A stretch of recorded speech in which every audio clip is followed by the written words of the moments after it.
Starter will be giving him firm instructions not to come in too quickly, and a few of them are attempting to do so. So the flag is raised.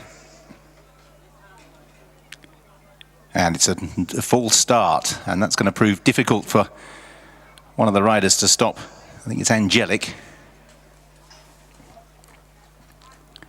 As I mentioned, the rules of racing are followed in the sense that anything that's a standing start or a walk-in start, the horses, or ponies in this case, mustn't break into anything more than a trot on the approach towards the starter.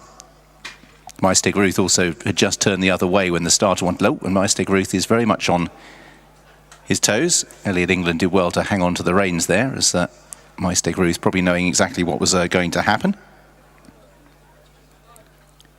She got rid of Elliott briefly.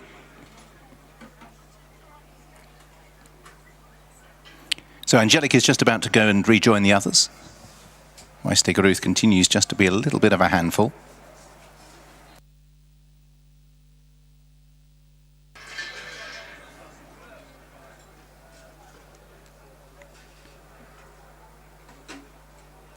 So we're taking a turn here, flags raised again, and once again Angelic wants to go. Maesteg Ruth wants to go as well, and this time the starter's happy, I think, to let them go. Slightly chaotic, but Nook Class Act was the one that benefited most under Minty Bloss and is the early leader, pursued by Churchill up the running rail. Churchill for Megan Bevan. Now Maesteg Ruth for Elliott England's back on an even keel and disputes third place with Push the Button for Thomas Bradburn. A couple of lengths back in fifth to Angelic for Taylor Fisher. And then behind these we have the likes of Temmers Diamonds Forever for Charlie Clark. But down towards halfway, Nook Class Act it is who leads. Nook Class Act by just over a length from in second Churchill as they make their way past the three. So the order, Nook Class Act under Minty Bloss, pursued by Churchill for Megan Bevan.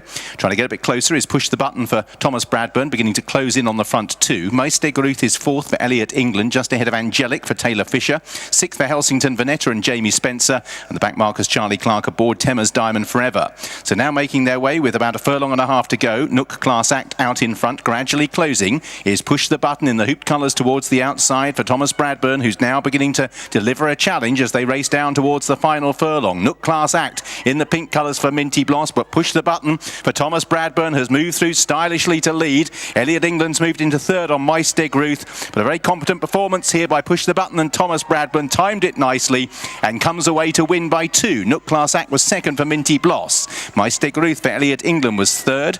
Behind these Churchill for Megan Bevan. Helsington Vanetta stayed on for Jamie Spencer to finish just ahead of Angelic and Taylor Fisher, and then Temmers Diamonds Forever for Charlie Clark. First, number 6, Push the Button. Second, number 1. Third, number 2, the fourth place pony, number 7. The full result of the Charles Owen Pony Race 1. First, number 6, Push the Button.